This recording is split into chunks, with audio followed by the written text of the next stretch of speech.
How to automate data entry in Excel. To automate data entry in Excel, you can define the values that are allowed in the cell by creating a drop-down within the cell. This ensures that the user entering data to that cell is restricted to the set of values that you have defined. This is very useful when you're creating a data entry form and you want to make sure that the values entered are valid values and not just any old thing that the user chooses. So there are two ways of doing this. The first way is to type the list of values. Here I have a form in which I want the age restricted to any one of these four values. So I select the cell, go to data. Under this I have an option called data validation. I click on this to open the data validation box. Now here I want to create a list.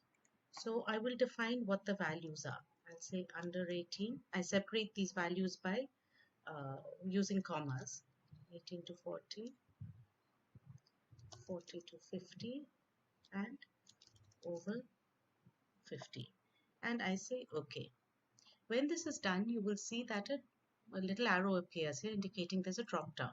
So I can click this and then select any one of these values. Now, the second way of doing this, I'll just press Ctrl Z to undo this change. The second way of doing this is to again use data validation.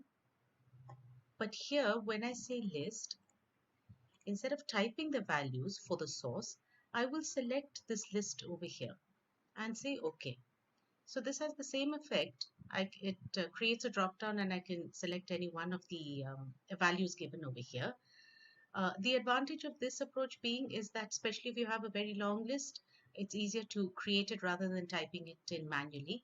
And secondly, if any of these parameters change, suppose I say 18 to 41 and press enter.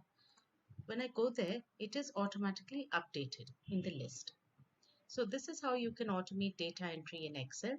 Please read the appended article for more information.